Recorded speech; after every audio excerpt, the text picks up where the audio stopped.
Hello, everyone. This is Giulio Coraggio, location head at the Italian office of the law firm DLA Piper.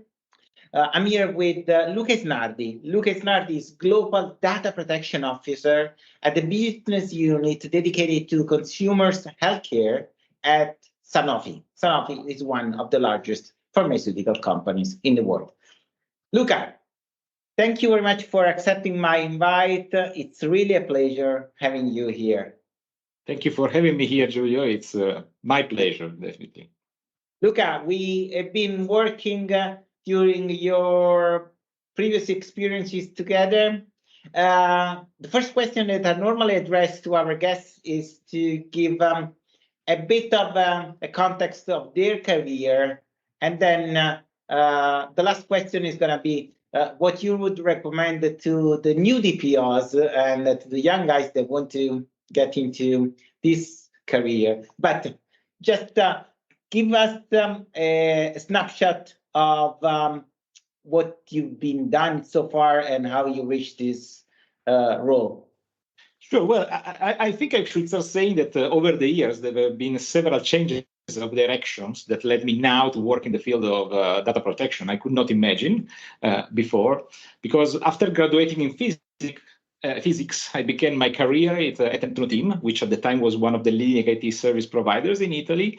And I worked on quality systems and IT processes for customers, mostly in the automotive industry. I'm from Turin, so Fiat. Becoming familiar at the time with complex multinational organization. And this experience then became useful when in 2002, the United States passed the Sarbanes-Oxley Act. So I worked with, again, automotive customers and also telecommunication with Vodafone Global to improve their IT processes and implement internal controls to achieve and maintain their SOC certification. At that stage, I started developing my interest for information security. And in 2008, I stopped being a consultant and I joined the Fiat and the information security team of the Fiat Group Automobiles. And there it's the moment in which I have my first little experience in privacy, although it was out of my scope of responsibility. And then what else? After a couple of years, I became head of information security at CNH.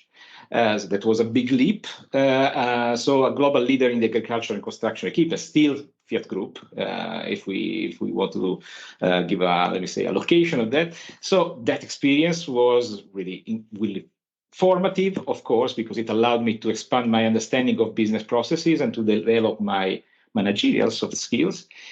Then when CNH, Iveco, and Fiat Powertrain 2013 merged into CNH Industrial, I became head of ICT security, risk, and compliance. And that's when personal data protection became one of my priorities.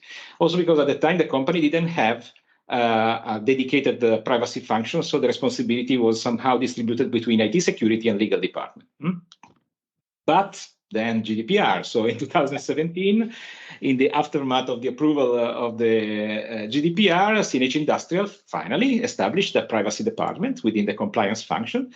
And I was lucky enough to be appointed as the global privacy officer. So I served as head of privacy at CNH Industrial for an incredible 6 years until April 2023, when I joined Sanofi, which, as you said, is one of the top global pharmaceutical companies, with the role of global privacy unit for a business unit, which is the consumer healthcare BU. This business unit, meanwhile, started its own path of autonomy, which was announced officially a few months ago. And so it will become soon an independent company. We don't know yet, but not earlier than the last quarter of this year. So exciting months ahead. Absolutely. I find very interesting that you have, you were graduated in physics, then you worked in ICT, and now in privacy. And how would you consider, what is the most relevant component of your background that can help you as global data protection officers? Because you have a technical background that then has been enriched by the understanding of legal concept, and all is happening in a period of very fast digital transformation. So what do you think are the biggest challenges for a DPO in a period like the one where we are now? Well, if I look at the background, I think that both, if I look at what I studied, physics, and also then the job that I took, I think what was really relevant for me was the possibility to see at any step of my career a large array of company process or business process and how they interconnect. And I mean, with the study that I made, let me say, that gave me the ability to make abstract models, no, to try to simplify what is not simple at all. So that is, I think, it was my. It's part of every activity I was done. Also, I've never been in a business department, but always in a staff department supporting multiple business processes. So anyway, coming to your other question about the challenges. I think that in the pharmaceutical industry, we have both common challenges, common to every industry, and some specific one. I would say that the common challenges are prevailing. So, of course, harmonizing practices across the diverse jurisdiction in different countries, especially for multinational companies like Sanofi, is a challenge that is common to all industries. And we all know how difficult it is to build a unified and robust approach, also because these legal frameworks are constantly evolving. Mm-hmm. And nowadays, we need, of course, constant vigilance over the increasingly sophisticated cyber threat. And again, in the pharma sector, this vigilance is even more critical, as on one hand, the potential impact on society and vulnerable groups of people could be heavy. And on the other hand, because our sector receives a special attention from both cyber criminals and also individuals driven by social concerns or ideological motivation. So that's an attention point.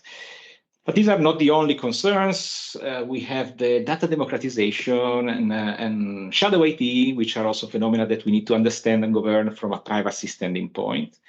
So, like in any other industry, it's essential to cooperate with our business, try to integrate with other problems as well, such as cybersecurity, data governance. And so this integration is something that is necessary to strengthen our defenses and ensure that the protection becomes a part of the culture, because otherwise a data privacy team cannot guarantee compliance alone and as a sort of so from this point of view, another challenge is that we need a continuous expansion of our skill sets. This is a challenge, but I believe one of the great privileges of our job. Now that we can always have to learn, so we cannot stay in our comfort zone. Tomorrow there is AI, not tomorrow. Today there is AI, tomorrow we'll see, I don't know, nanocomputing will affect privacy, I don't know. So, yeah. On top of this, of course, and I think that's why you asked me, the pharmaceutical industries faces additional challenges because we deal with highly sensitive health-related data, and so which comes with unique responsibilities. Now, so we must find the right balance between advancing research and maintaining the strict confidentiality which is required by the healthcare sector standards. Now, so if I may add one last point, I don't know if it's a challenge also here, but the pharma industry, of course, plays a key role in providing medication, drugs, and therapies that may save or improve the life of individuals. And when it comes to patients and consumers, to welcome these advances, they must trust our companies. Mm. And so, of course, privacy is not the only element, but in order to build this trust relationship, also privacy is paramount. Yeah, I find that fascinating when you said on the cyber threat, because maybe people don't really understand that in the for a cyber criminal, the health-related data have a value that is considerably higher than the data of a consumer, and therefore you are a potential victim that is much more valuable for cyber criminal, and obviously this is connected to the last point that you mentioned, the potential reputational damages in terms of loss of trust by your by the patients that are going to use your products, but also by the national healthcare systems that are going to buy your products. makes the potential negative impact for a business like yours massively bigger than it would be for a normal B2C company that is in the consumer's field. So that makes your business even more tricky, because reducing to nil the risk of a cyber attack is almost impossible. So you need to show that you've done what you were meant to do. Luca, you mentioned obviously AI, and we cannot run a podcast without speaking about AI. I know that you have a very peculiar perspective on the fact that AI needs to be tackled. It cannot be just ignored. But how are you tackling AI in a market which needs AI? Comes to my mind, for instance, the potentials of synthetic data that can make clinical trials much faster, or the development of a new pharma that can become, as we've seen during the pandemic, much more efficient. So how is your business reacting to that? Because any opportunity is a risk. Of course, yeah, exactly. So, but well, and as you say, the opportunity and risk, it's a matter of balance, no? And navigating the balance between the use of AI to advance research in healthcare, personalized healthcare, if possible, and ensuring data protection compliance is not easy, of course. These algorithms are inherently complex, and the decision-making process can be opaque. So from this standing point, because the algorithms also may analyze large amounts of data and to gain insight, it's important to understand and ensure transparency on how they operate. So a first element for tackling these is learning. Now, we cannot just speak about buzzwords. Privacy professionals, and in our company, there is a program for us. I mean, we are actively investing our time to learn and to become as much as possible more expert of the technicalities of these tools.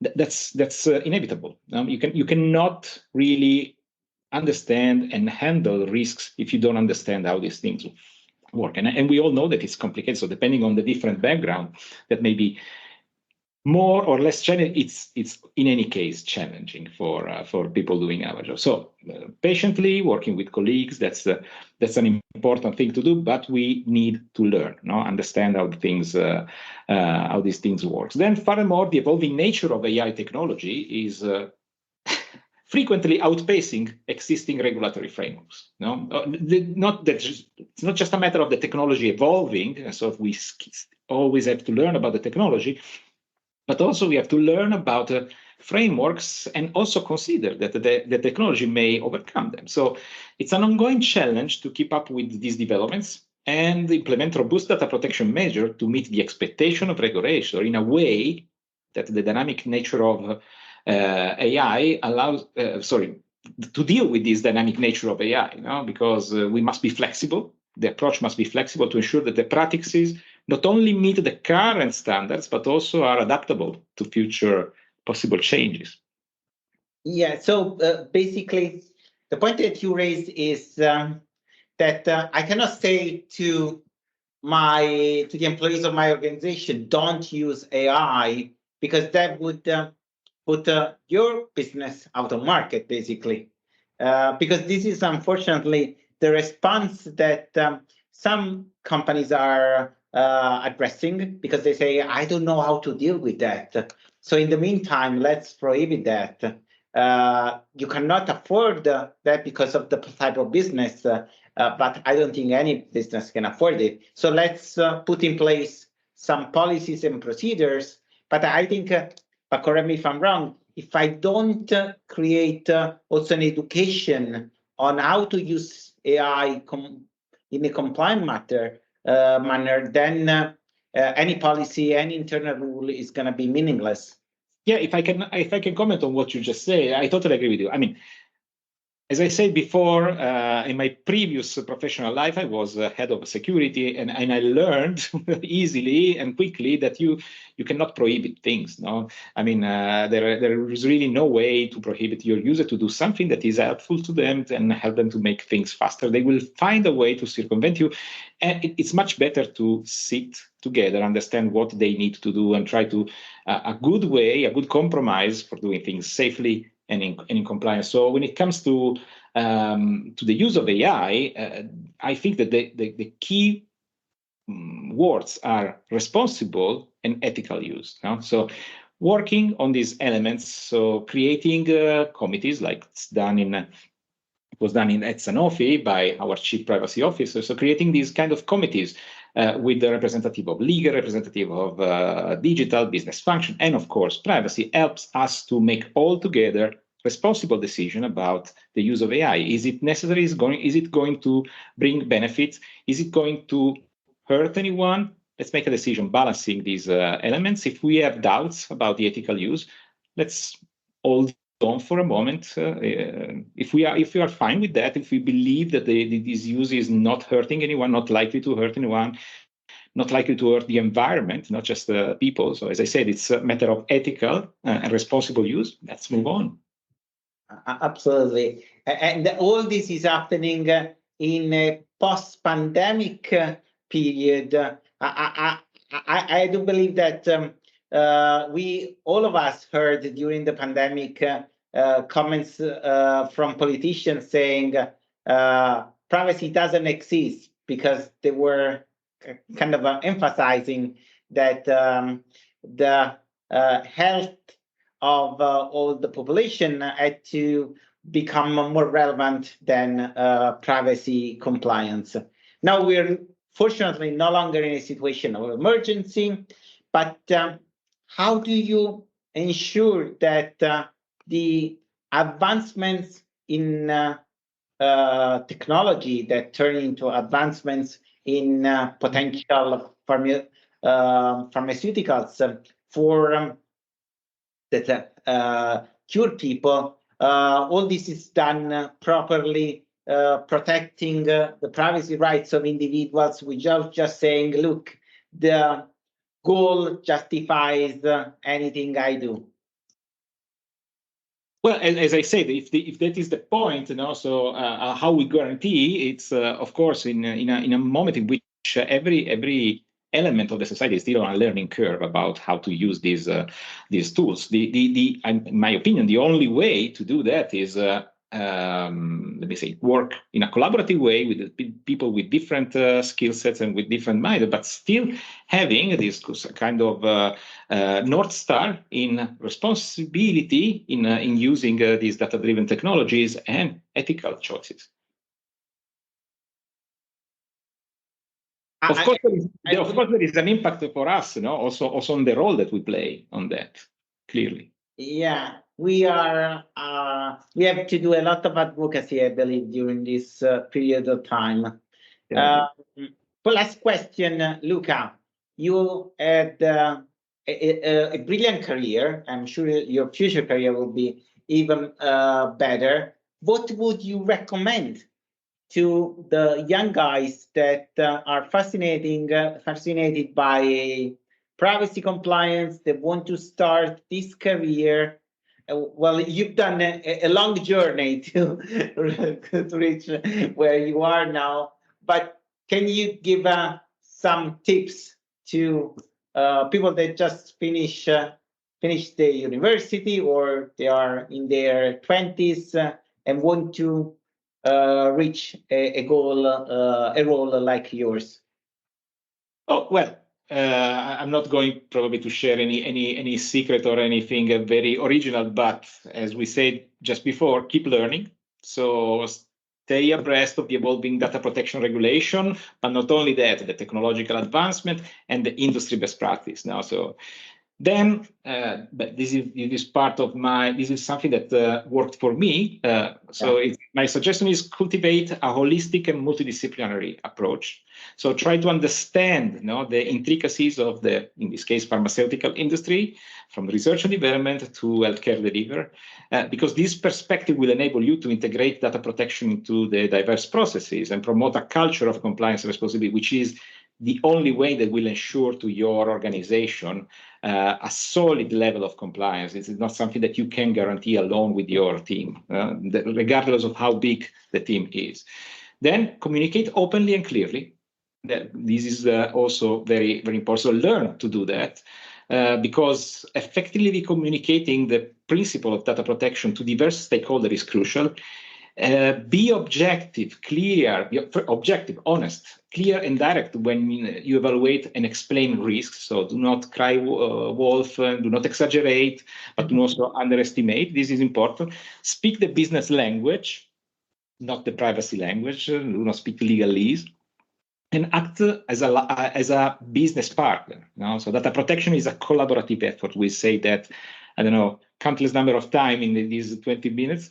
So build strong relationship with your business unit, with IT, with legal, to ensure that you all go in the same direction and that you have a unique approach to the business challenges, which also embeds privacy. But privacy is not the objective; it's one of the many things that we have to address. And if I allow me one more, but I feel probably the more important, stay ethical. So recognize the ethical dimension of data protection. So don't forget, so have clear what are your values, remain committed to your principles, and always be clear about the boundaries between what is an acceptable and unacceptable risk. Yeah, I really love the concept of a collaboration, because sometimes the data protection officer and in general privacy professionals are seen as blockers, while we need to find solutions, because obviously the business needs to do business. A balance can be found, and this is part of our job. If you act as someone blocking the activities, you will just cut yourself out of the conversation. So they will try to bypass you, which is even more dangerous for the business. Not right, they will succeed in bypassing you. Luca, this chat has been fascinating. I'm sure there will be other opportunities to discuss. I thank you for your time, and I wish you all the best.